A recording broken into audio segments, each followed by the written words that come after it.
아버지 감사합니다.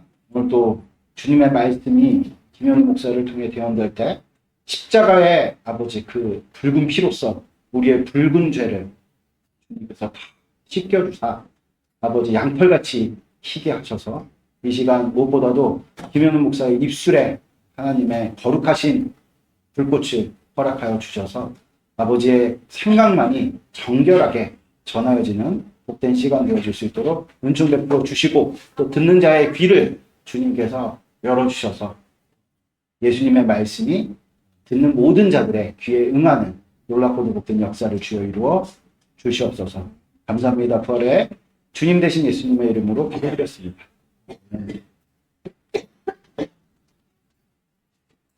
우리가 오늘 같이 나눌 본문의 말씀은 우리가 익히 잘 알고 있는 마리아와 마르다 이야기죠. 핵심 본질은 무엇이냐면 시기 질투의 문제예요. 시기 질투의 문제.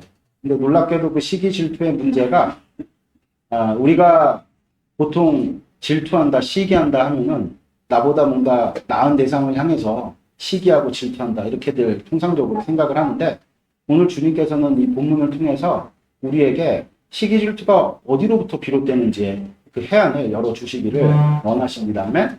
그래서 오늘 이 말씀을 우리가 같이 잘 나누면서 정말 주님께서 베풀어 주시는 그 지식의 말씀이 지혜로 승화되고 또 행위로서 열매를 맺는 복된 시간들이 되시기를 축복드립니다. 아멘. 예수님의 부활을요 가장 먼저 목격한 사람은요 제자들이 아니었어요. 우리는 보통 예수님을 열렬히 따랐던 뭐 베드로라든지 혹은 또 요한이라든지 이런 사람들이 예수님의 부활을 목격해야 된다면 그들이 첫째가 돼야 되지 않나 이렇게들 우리가 은연 중에 생각할 수 있는데 놀랍게도 놀라운 반전이 이제 성경에는 참 많이 기록이 되어져 있는데 예수님의 부활을 첫 번째로 목격한 사람은 막달라 마리아였습니다. 근데 이 막달라 마리아는요 여자고요. 그 여자인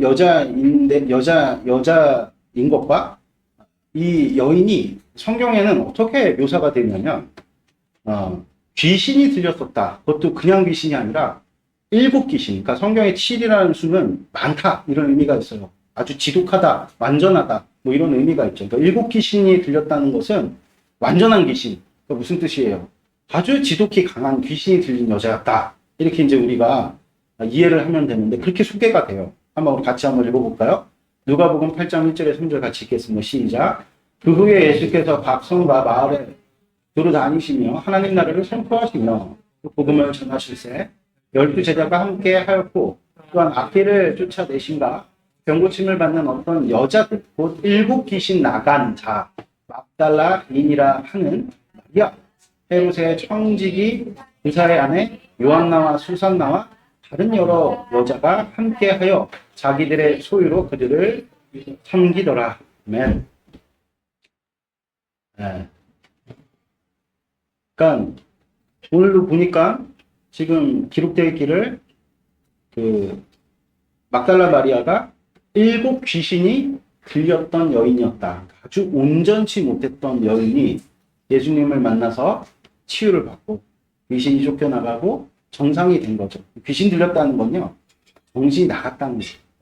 어떠한 다른, 우리가 뭔가 우리의 의지와 또 우리의 생각대로 우리의 육신이 막 움직여야 되는데, 우리의 마음대로 우리의 육신이 제어가 돼야 되는데, 그렇지 못한 상태에 놓여져 있는 그런 자를 일컬어서 귀신이 들렸다 이렇게 표현을 하는 거죠. 물론 우리가 육신이 제어가 안 되는 것은 여러 요인이 있죠. 정신병에 걸려도 그런 경우들이 왕왕 있지만, 귀신 들림의 현상이 그런 정신병과 아주 유사하게 일어나는 것이죠. 그렇게 이제 자신의 혼이 완전히 빼앗겨져 있는 그런 상황 속에서 예수님께서 그 7귀신, 그 악독한 귀신을 쫓아내셨는데 예수님이 부활하시고 그 직후에 그 놀랍고도 복된 부활의 영광을 가장 먼저 목격한 여자가 바로 이 막달라 여인이었다. 이것을 이제 주님께서 우리에게 가르쳐 주시는 거죠. 예수님의 부활은요, 기독교 역사에 있어서 가장 영광스러운 순간입니다. 이를 가장 먼저 접한 것이 수제자 베드로도 아니요, 가장 사랑받던 제자인 요한도 아니었어요. 이 막달라 마리아였다는 것이죠. 앞서 우리가 누가복음 8장 1절에 3절을 읽었는데 읽은 성경을 보면 예수님의 활동을 돕던 부녀자들이 소개가 되고 있어요. 그렇죠? 이 사람들은 자신들의 소유를 가지고 헌신해서 예수님의 활동을 도왔을 뿐만 아니라 이들은요, 예수님께서 십자가 지실 때 여느 제자들과는 달리, 그러니까 예수님이 12제자를 지목하셨잖아요. 그 중에 예수님의 십자가를 끝까지 지켰던 제자는 딱 한 사람밖에 없어요. 그게 누구죠? 요한 사도밖에 없습니다. 나머지 사도들은 다 도망갔어요. 그렇죠? 그런 제자들과는 달리 이 소개된 여인들은 십자가에서 예수님의 그 죽으심을 끝까지 지켰던 자들이죠. 그러니까 여러분들 우리가 한번 단순 비교를 해봅시다. 누가 더 믿음이 좋습니까? 제자들이에요? 여인들이에요? 여인들이죠. 그래서 제가 이렇게 보니까 신앙은요, 여자들이 훨씬 더 그 이해가 깊은 것 같아요. 아멘?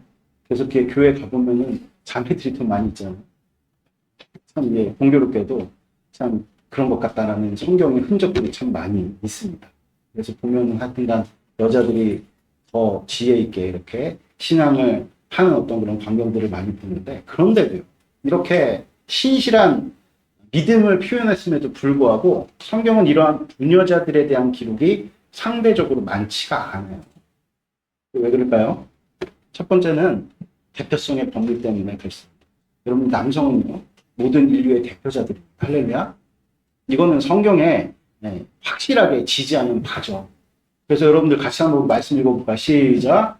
깨어 믿음에 굳게 서서 남자답게 강건해라. 여러분들 이런 표현이요, 지금 현대 사회에서 이런 표현을 쓰면은 이게 성감수 감성지수라, 뭐라 합니까 그걸? 뭐라 하지? 그걸 뭐라 그래요, 여러분? 성인지 뭐라 그래요? 영인지? 그래, 성감수성. 이런 것들이 현저하게 떨어진 표현이다. 이렇게 이제 이야기를 하죠. 남자다운 게 뭐고 여자다운 게 뭐냐? 왜 차별적인 발언을 하냐? 이렇게 여러분들 거론이 될 만한 어떤 그런 표현입니다. 근데 성경에 분명히 기록이 되어져 있죠. 그러니까 남녀 사이에 분명한 구별이 있고 질서가 있으면 성경은 분명하게 영시하고 있다. 이것을 여러분들이 분명하게 마음에 새기시는 분들은 축복있길 바랍니다. 아멘. 그래서 성삼위 하나님도 여러분들 지위가 있어요. 첫 번째는 누구십니까? 성부 하나님, 성자 하나님, 그 다음에 성령 하나님이시죠. 그러나 그분들은 동일하시죠. 아멘. 분명히 지위가 있음에도 불구하고 순서가 있음에도 불구하고 그분은 동일하시죠. 그런 이해를 가지고 교회 안에서의 질서를 여러분들이 생각하셔야 되는 것이죠. 아멘. 하나님께서 여자에게 남자를 앞세우셨다. 이것을 인정하는 것이 신앙의 첫 출발점입니다. 할렐루야. 아멘. 네, 그래서 대표자는요, 분명히 많은 권한을 갖죠. 그러나 그 권한만큼이나 책임도 무겁게 지는 것을 여러분 남성분들은 마음 가운데 분명하게 새기시기를 축복드립니다. 할렐루야. 아멘. 대표자들로서 여러분들은 서셔야 된다. 그리고 두 번째로는 당시의 여성의 인권이 매우 취약했어요. 여성은 철저하게 남성에게 복속된 존재였습니다. 이것을 주님께서 여러분들 유도하시거나 주님께서 명령하신 것이 아닙니다. 사람들이 만들어낸 거예요. 그래서 성경에 그 배경이 되는 내용이 잘 나와져 있는데 우리 마태복음 18장 23절 24, 25절 같이 읽겠습니다. 시작. 그러므로 천국은 그 종들과 결산하려 어떤 임금과 같으니 결산할 때 10,000달란트 빚진 자 하나를 데려오매 갚을 것이 없는지라 지은이 명하여 그 몸과 아내와 그 자식들과 모든 소유를 다 팔아 갚게 하라 하니. 아멘. 여기서 보면은 빚은 누가 졌어요? 누가 졌어요? 남편이 졌단 말이에요. 남자가 졌단 말이에요. 근데 왕이 어떻게 갚도록 지금 명령을 내리고 있습니까? 그 아내와 그 몸과 그 남편이 빚을 졌으니까 남편을 노예로 파는 거는 볼 수 있다고 쳐요. 근데 그와 함께한 아내도 그와 함께한 자식들도 팔아가지고 빚을 갚게 하라 이렇게 명령을 하고 있다는 것이죠. 이러한 표현 속에서 당시 사회적으로 여성들의 인권의 수준이 어느 정도였는지를 우리는 가늠해 볼 수가 있는 것이죠. 그렇죠? 그러니까 당시 사회상을 잘 보여주고 있는. 그러니까 여성들의 인권이 이렇게 높지 않았다. 라는 것을 보여주고 있습니다. 그러나 이것은 성경의 정신에 입각해서 표현된 사람들의 삶의 양식이 아니라 사람들이 임의대로 해석을 해갖고 만들어 놓은 병폐였다라는 것을 여러분들이 분명히 마음에 새기시기를 축복드립니다. 아멘.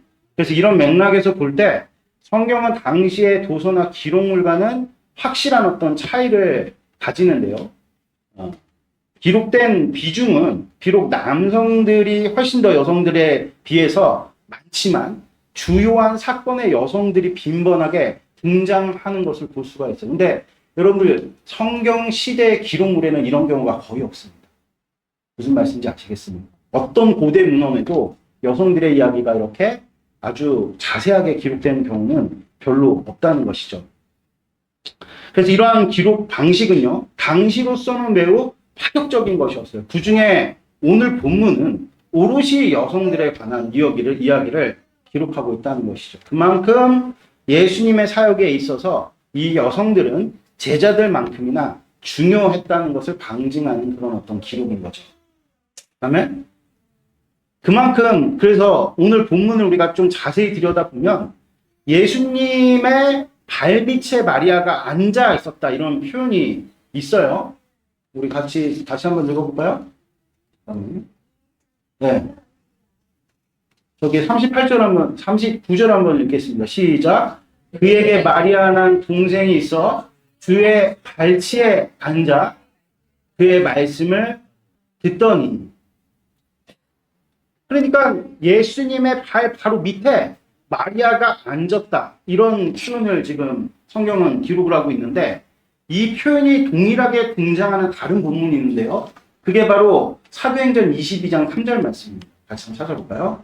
한번 읽겠습니다. 시작. 나는 유대인으로 길리기아 다소에서 났고 이 성에서 자라 감멜리엘의 문화에서 우리 조상들의 율법에 엄한 교훈을 받았고 오늘 너희 모든 사람처럼 하나님께 대하여 열심히 있는 자라. 여기 보면은 가말리엘의 문화에서라는 표현이 있죠. 근데 이 표현하고 오늘 앞서 읽었던 누가복음 1장 39절에 예수님의 발치에 앉아라는 표현은요. 헬라어로 같은 헬라어인데 번역상에서 이렇게 다르게 표현이 된 거. 어가 완전히 다르지 않습니까? 발치 앉았다는 건 발밑에 그냥 대충 앉았다 이렇게 우리가 생각하는데 그렇지 않습니다. 헬라의 용례를 보면 이 발치에 앉았다라는 뜻은 무슨 얘기냐? 제자 삼았다 이런 뜻이에요. 아멘? 그러니까 바울이 가멜리엘의 제자로서 그 문화에서 가멜리엘에게 배우듯이 마리아도 예수님의 제자로서 예수님께 가르침을 받고 있다라는 것이죠. 결국 이제 마리아는 예수님의 제자임이 분명하게 이런 표현을 통해서 드러나고 있는 거예요. 무슨 말씀인지 아시겠죠? 그러니까 예수님이 베드로, 요한, 베드로, 요한, 그다음에 야고보 이런 자들을 제자 삼으셨잖아요. 똑같이 지금 이 마리아도 예수님께서 제자를 삼았다라는 표현을 우리가 볼 수 있다는 것이죠. 근데 이게 굉장히 당시에는 파격적인 일입니다. 왜냐하면은 당시 랍비들은요 여성들을 제자로 삼는 것을 수치스럽게 여겼어요. 여성들이 아무리 똑똑해도 제자로 삼지 않았다는 거죠. 우리나라 조선시대보다 더 극심했습니다. 그러므로 랍비가 가르치는 일이 행해 있을 때 랍비들은요 어디서든지 유대인들은 이 말씀에 대한 사모함이 있어서 뭔가 말씀에 대한 해박한 지식이 있고 해안이 있다. 그럼 어디서나 가르칠 수가 있었어요. 랍비라는 호칭은 또 정식 직분이 아닙니다. 그냥 뭔가 이렇게 말씀에 대해서 유력하다 그러면 랍비라고 지칭을 했던 것이죠. 그런 사람들이 무화과 나무 잎이 굉장히 넓거든요. 그 이스라엘 우리가 알다시피 그 중동의 기후가 낮에는 굉장히 햇볕이 강렬하잖아요. 그런 그늘 가운데서 랍비들이 가르치는 일들이 빈번하게 일어났어요. 그런데 여러분 우리가 알다시피 사마리아 여인에서의 그 말씀 본문에서도 알다시피 여인들이라고 해서 말씀에 대한 목마름이 없지 않았다는 거예요. 그래서 그 랍비들의 말씀을 같이 경청할 수는 있었는데 그런 여성들은 멀찍이 그 랍비에게로부터 떨어져서 남성 뒤에서 듣는 것이 상식이었어요. 무슨 말씀인지 아시겠죠? 그런데 예수님께서는 이 마리아를 자신의 가장 가까운 발치에 두셨다.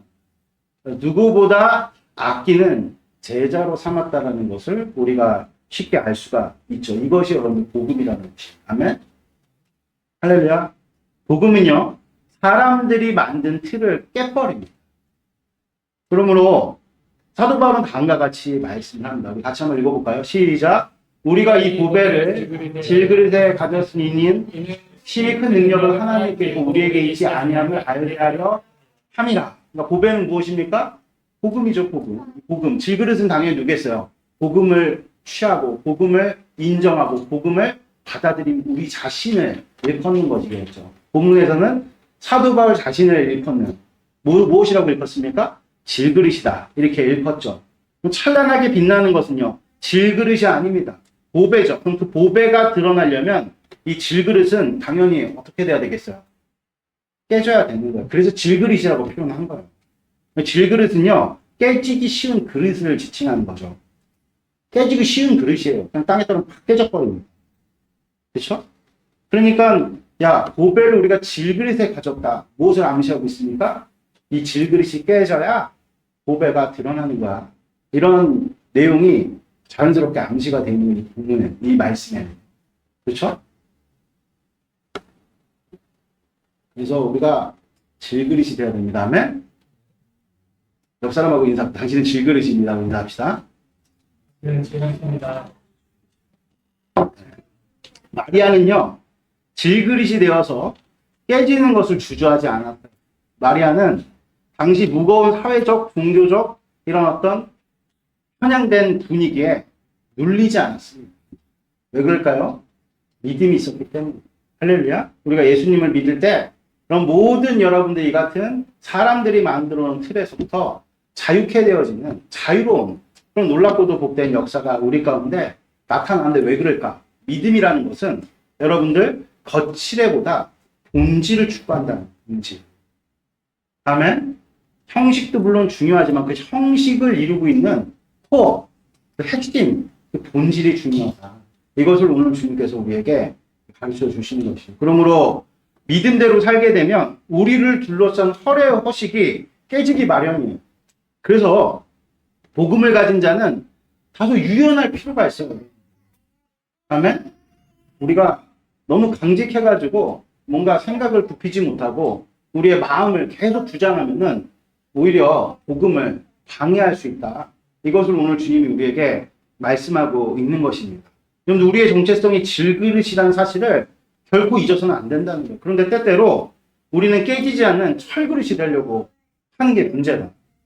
그러면 우리가 자꾸 철그릇을 복음을 안 가졌으면 여러분들 뭐 상관없어요. 그냥 고집불통의 사람이다. 이렇게 생각하면 될 건데 우리가 복음을 따르겠다. 내가 예수님을 따르겠다. 내가 예수님 나의 구원자다. 이렇게 인정했음에도 불구하고 자꾸 깨지지 않을 철그릇이 되려고 할 때 우리 삶 가운데는 문제가 생기게 된다는 거예요. 이것을 잘 보여주는 예가 바로 오늘 본문의 마르다의 예입니다. 마르다는요, 예수님께 지금 불평을 하고 있어요. 그러니까 자신은 예수님을 대접하려고 분주한데 마리아는 한가롭게 예수님의 말씀이나 듣고 있는 이런 마리아가 지금 자기가 열심히 일하는 가운데 갑자기 시야에 확 들어온 거예요. 항상 이런 시선이 우리 삶 가운데 문제를 일으킨다는 거죠. 예수님께서는 당시 누구도 엄두낼 수 없었던 여성을 제자로 삼는 일을 지금 행하고 계신 거예요. 그냥 단지 마리아가 한가롭게 예수님의 말씀을 경청하고 있는 것이 아니라 당시에 사회적으로는 엄두를 낼 수 없는 발치의 랍비 이상의 랍비가 지금 진지하게 그 여성을 가리키고 있는 지금 장면이 지금 구현되고 있는 거거든요. 이러한 혁신적인 일인데, 엄청난 일인데 마르다는 일을 중요치 않는 일로 격화시키고 있는 거죠. 그렇죠? 얼마나 많은 여성들이 당시에 인권을 유린당하면서 마땅히 누려야 할 권리를 억압당하고 있었습니까? 근데 예수님은 이런 사회적 분위기와 규범 그리고 악습을 정면에서 거스르고 있는 것입니다. 그야말로 전에 없던 자유가 이 마르다와 마리아의 집에서 구현되고 있는 거예요. 무슨 뜻인지 아시겠습니까? 이게 안 하듯이죠. 엄청난 일. 이게 잘하면 이게 진짜 막 많은 사람들이 이게 지금 그 유대 사회를 이루고 있는 질서를 흔드는 그 일이 지금 이 마리아와 마르다의 집에서 일어나고 있는 것이죠. 그렇죠? 그런데 정작 마르다 자신은 예수님을 대접하는 일이 더 중요하다고. 이 일보다 지금 구현되고 있는 이 일보다 지금 내가 당신을 대접하는 일이 더 중요한 일이라고 지금 주장하고 있는 것이거든요. 왜 마르다는 이러한 판단을 내리게 된 것일까? 고대 근동 사회에서 손님을 대접하는 것은 매우 중요한 가치였어요. 이것은 아브라함이 지나가는 세 명의 나그네를 대접한 일로부터 유래를 하죠. 그 세 명이 누구였습니까? 하나님이셨잖아요. 하나님의 천사였잖아요. 그러니까 그 대접한 일로 복을 얻게 되었죠. 그렇죠? 이것이 이제 유래가 돼갖고 이것을 강조하기 시작한 거예요. 야, 손님들을 대접해야 된다. 이게 그래서 이스라엘에서는 당시 손님을 잘 대접하는 것이 율법보다도 더 중요한 문제가 돼버렸어요. 그래서 개인과 그 개인을 넘어 공동체를 이루는 마을의 명예가 되는 중요한 문제로 여기는 거죠. 이러한 유전들이, 이러한 유대인들이 자의적으로 해석해서 만들어 놓은 그런 어떤 율법보다 더 무거운 규칙들이 이스라엘에는 참 많았습니다. 예수님은 보통 손님이 아니죠. 당시 온갖 핫한 논란을 다 몰고 다니는 유명, 지금으로 치면 셀럽가드 같은 분이셨죠. 마르다로서는 잘 대접해야 될 명분이 충분했습니다. 근데 그때 노는 것 같은 마리아가 눈에 들어오게 되는 거죠. 그러니까 마르다가 불평을 터뜨린 거 아니겠어요? 언뜻 생각해보면 좀 약간 이해도 좀 가지 않습니까? 그렇죠? 마리아란 이름은요, 두 가지 뜻이 있는데 서로 상반된 의미를 갖습니다. 먼저는 가장 사랑받는 자라는 뜻이 한 가지가 있고요. 그리고 또 한 가지는 반역이라는 또 뜻이 있어요. 이 두 가지 뜻은 예수님 앞에 앉은 마리아의 모습을 잘 대변하는 것 같습니다.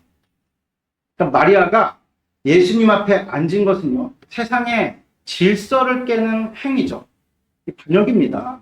어디 감히 인간생신 여자가, 랍비 발밑에서, 그것도 제자가 돼갖고 가르침을 받을 수 있느냐. 이런 어떤 충분한 힐문을 받을 수 있는 그런 어떤 천국입니다. 그런데 그것이 예수님께는 더할 나위 없는 예수님께는 더할 나위 없이 사랑스러운 어떤 행위가 된 거죠. 이것을 우리는 뭐라고 부릅니까? 이것을 우리는 믿음이라고 부릅니다. 아멘? 믿음은 엘리야의 백성들이 바알과 여호와 중 이 둘 중에 하나를 선택하는 것처럼 세상과 하나님 가운데 하나님을 선택하는 거예요. 아멘?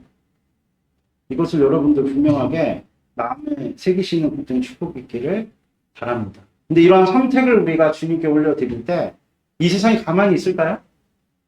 가만히 있지 않는. 마르다는 그 이름의 뜻이 무엇일까요? 여주인이라는 뜻이에요. 여주인.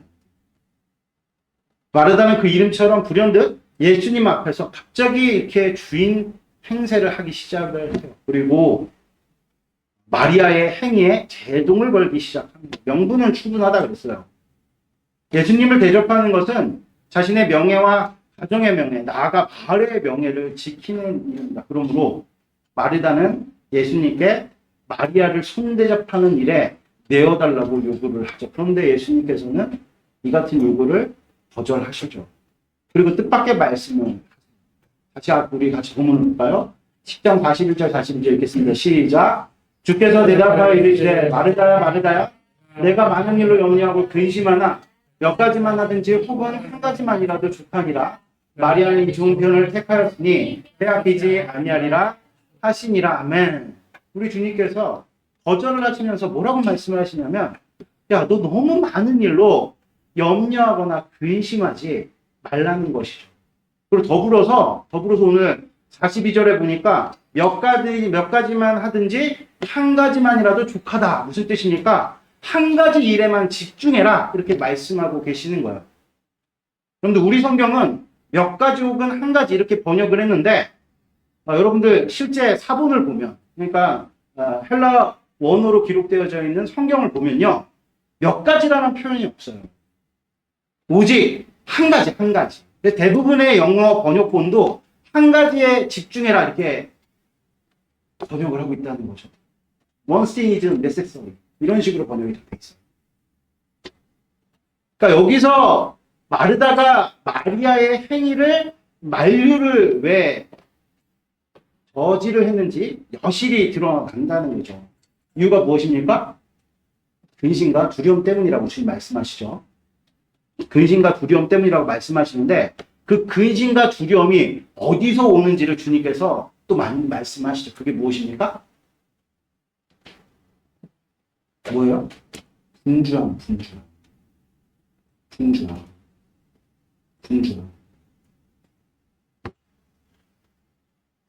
그러니까 예수님을 손대접하는 것은 율법 정신에 입각한 선한 행위죠.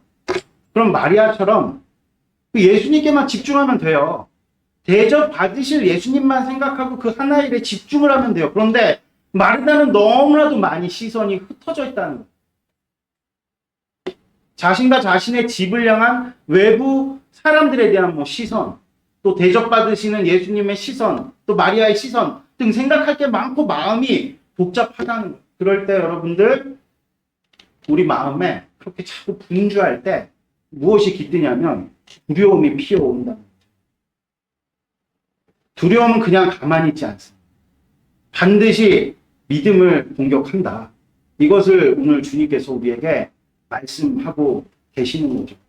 다시 말해서 하나님을 대적하는 자리에 서게 만든다는. 그래서 마르다는 예수님께 집중하고 있는 마리아를 시기하여 그로 자신을 돕게 하라 요청한 것입니다. 우리는 너무나도 많은 분주함 가운데 몰려 살고 있죠. 자, 다시 한번 말씀드릴게요. 이게 되게 복잡한 상황이에요. 겉으로 볼 때는 그냥 마르다가 나 너무 바쁘니까 마리아가 좀 나와서 좀 이렇게 도와줬으면 좋겠습니다. 이렇게 우리가 단순히 이 본문을 이렇게 해석을 하잖아요. 그렇지 않다. 자세히 우리가 디테일하게 들어가 보면은 마르다가 마리아를 저지했던 원인이 어디 있느냐? 그가 분주했다는 것은 우리의 시각이 지금 어떻게 됐다는 것입니까? 퍼져 있다는 거죠.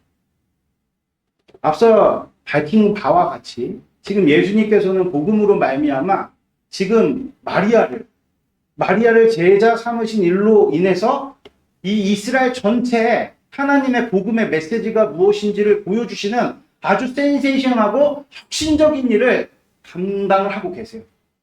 그런데 우리가 영적으로 무뎌져 있으면은 그냥 예수님께서 여자를 데려다가 그냥 뭐 하는 것처럼 보입니까?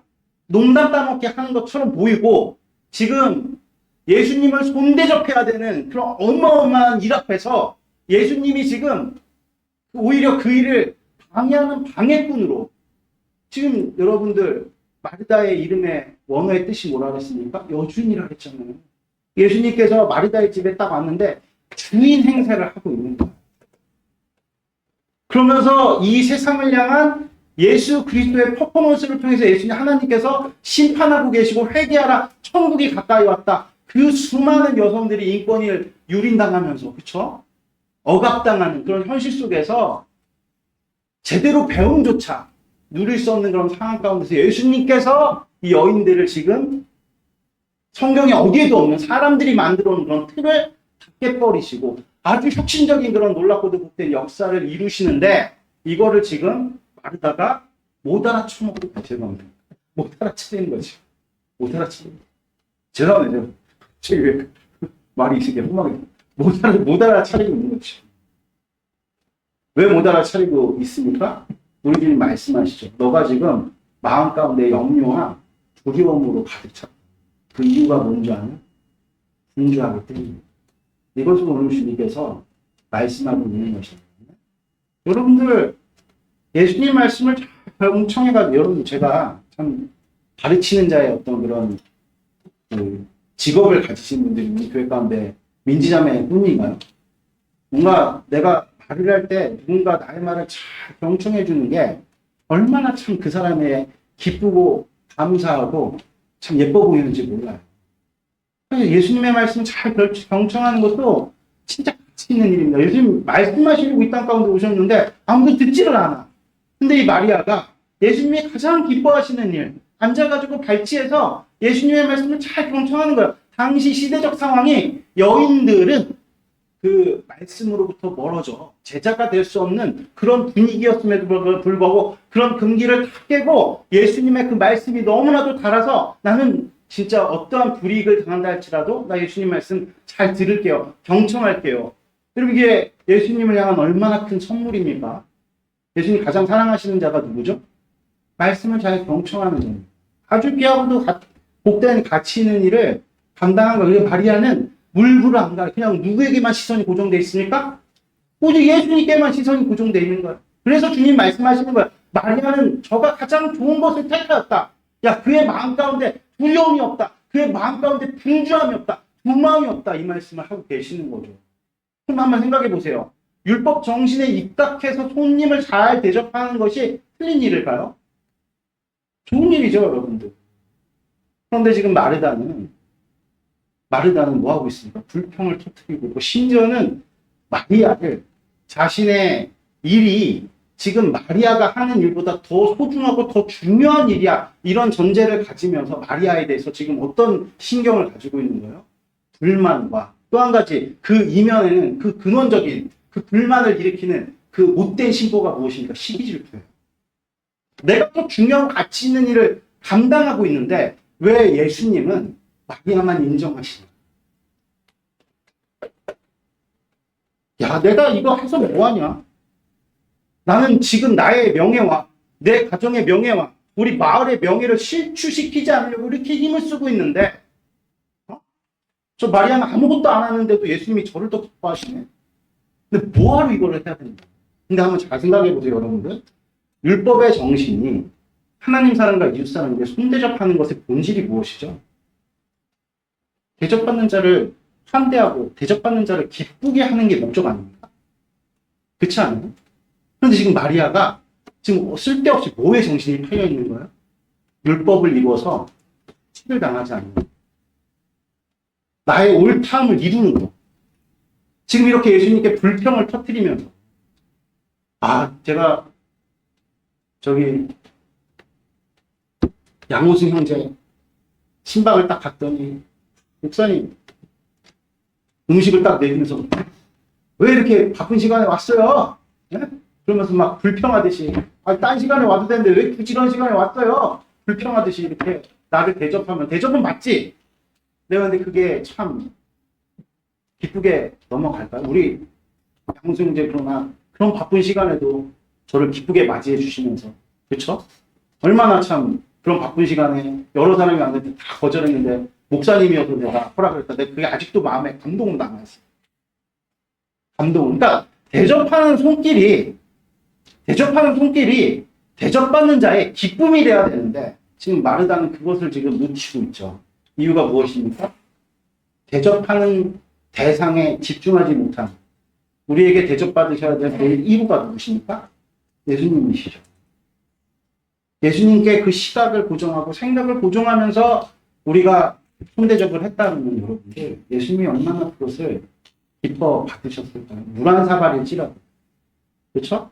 땅 한 조각지라도 진수성찬 아니어도 예수님을 기뻐하면서 즐거워하면서 야 우리 집에 예수님이 오셨어. 이런 영광스러운 순간이 없다. 야 오늘 예수님께서 우리 집안 가운데 어떠한 일을 행하실까. 그런 대접하고자 하는 그 대접이라는 단어의 본질에 맞게 여러분들 이 마르다가 행하였다면 이 같은 일을 범하지 않았겠죠. 그다음에 그래서 우리 주님께서 말씀하신 너희들 너무 분주해. 야 너희들이 먹든지 마시든지 무엇을 하든지 주의 영광을 위해서 사는 것이 너희들의 신앙 고백이라면서. 그런데 왜 이렇게 너희들 분주해? 분주할 뿐만 아니라 그 분주함에서 피어나오는 너희들의 염려와 걱정거리들은 다 이방인들이나 하는 일들이잖아. 무엇을 먹을까? 무엇을 입을까?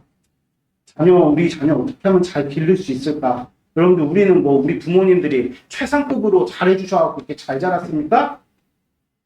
저는 우리 부모님이 저에게 남겨주신 최고의 유산은 신앙밖에 없다고 생각합니다. 신앙밖에 없다고 얘기하면 안 되지. 신앙이 최고라고 생각해요. 신앙, 믿음. 우리 자녀들 기르잖아요. 잘해주고 싶죠. 잘해줄 수 없는 현실이 우리 꼬맹이가 3살밖에 안 됐는데도 이미 벌써 체감이 되고 있어요. 유치원에 가면 저는 처음 알았어요. 무슨 유모차 갖다가 막 이렇게 서로 이렇게 비교할 수 있다는 사실을 저는 처음 알았어요. 처음. 유모차가 좋고 나쁜 걸로 애들은 그 유모차가 좋은지 나쁜지 알게 뭡니까? 아니 우리 대원 형제는 3살 때 무슨 유모차 타고 다니는지 기억이나 하세요? 해요. 대단한 기억력이. 그 기억이 하나도 안 나요. 그런데 지금 그런 현실이 지금 도래를 한 거예요. 누가 뭐 몇백만 원짜리 타고 다닌다. 누가 뭐 얼마까지 타고 다닌다. 그리고 뭐 누가 아이들을 데리고 왔는데 차가 뭐 벤츠였다 뭐였다. 그러니까 우리가 이 세상 가운데 염려하고 근심하는 모든 것들이 본질에서 벗어난, 그쵸? 형식이나 거칠에 헐의 허식으로 이루는 것들이 얼마나 많아요. 근데 우리가 궁주함 속에서 이런 것들을 간과하고 살면은 우리 주님께서 이렇게 혁신적이고 혁명적인 일을 우리 가운데 이루시는 일들이 아무것도 가치 없게 비춰지는 거예요. 그러면서 하나님의 역사가 어디 있는지 모르겠다고. 하나님 어디 살아계시냐? 지금도 일하고 계시죠.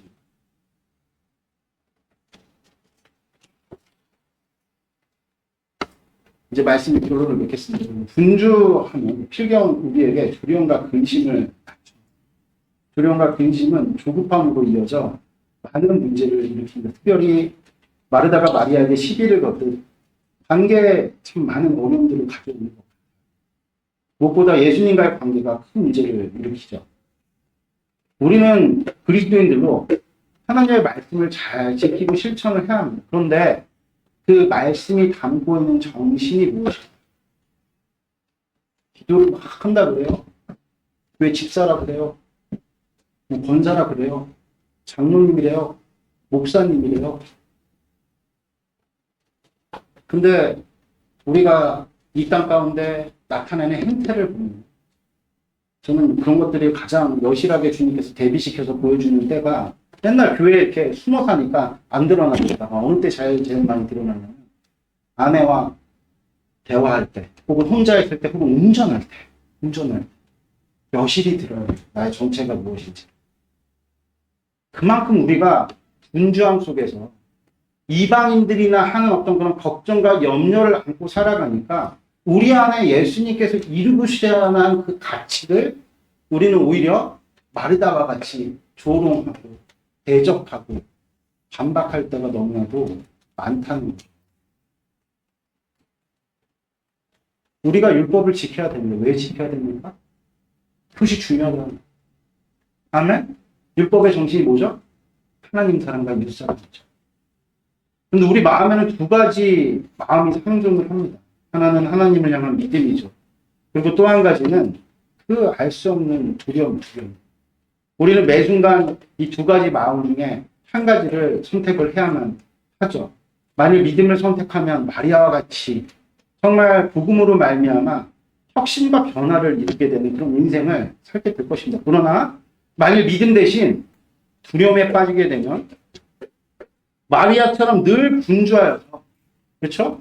누군가에게 핑계대며 정작 아무 일도 하지 못하는 시집 잡는 그런 트러블 메이커 같은 그런 인생을 우리가 살게 될 수 있음을 주님 우리에게 분명하게 경고하고 계시는 겁니다.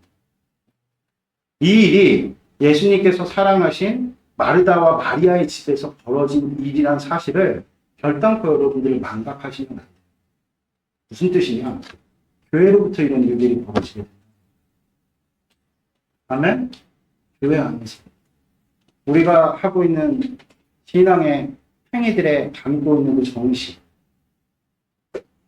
너무나도 형식과 틀에 박힌 이 세상의 가치에 준하는 그런 판단으로 일삼으면서 여러분들 형제를 미워하고 배제할 이유는 아무것도 없습니다. 아멘? 우리가 형제를 판단하고 폄훼해야 될 이유는 성경에 아무런 근거가 없어요. 그럼 우리가 판단하고, 우리가 배제하고, 우리가 미워하고, 심지어는 우리가 증오하고, 멀리하고, 담을 쌓고, 그래야 되는 모든 근거는 어디로부터 들어온 것일까요? 마리아가 뭐 때문에 욕을 먹어야 됩니까? 마리아는 하나님 나라에서 여러분들 정말로 주님의 기쁨이 되는 그런 지금 행위를 감당하고 있는 거예요. 근데 우리가 깨어있지 못하면, 우리가 미워하는 이유, 우리가 배제하는 이유, 우리가 배척하는 그 이유가 여러분들 말씀으로 말미암은 근거가 아닌 이 세상 신이 세워놓은 여러 가지 헐의 허식과 틀에 의해, 세상이 만들어 놓은 룰에 의해 우리가 형제 안에 계신 예수님을 배척하고 있는 것인지도 모른다는 사실을 우리는 자각해야 합니다. 아멘? 예수님을 믿으십시오. 아멘? 예수님을 따르십시오. 아멘? 그 예수님에 대한 깊은 생각을, 묵상을 늘 여러분들 놓치지 않고 항상 우리의 시선을 주님께로 고정하면서 무슨 판단을 하든지, 무슨 생각을 하든지, 무슨 말을 하든지 예수님이 시라면 이라는 유예할 수 있는, 우리 생각의 판단을 보류할 수 있는 그런 넉넉한 여유가 있기에, 그걸 성경은 자유라고 이야기합니다. 아멘? 할렐루야. 그로 말미암아 정말 우리가 잃어버리는 것이 아니라, 분주해서 막 붙들고 있는 것은 여러 가지가 있는데 놓쳐버리는 것이 아니라 예수님께 집중해서 붙든 한 가지만이라도 지키고 누릴 수 있는 여러분 되시기를 주 예수 그리스도의 이름으로 축복드립니다.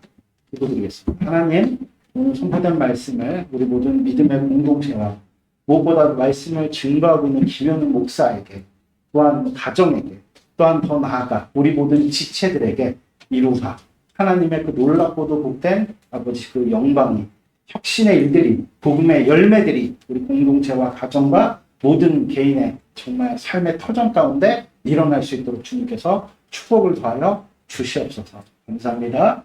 부활의 주님 되신 예수님의 이름으로 기도드렸습니다. 아멘. 우리가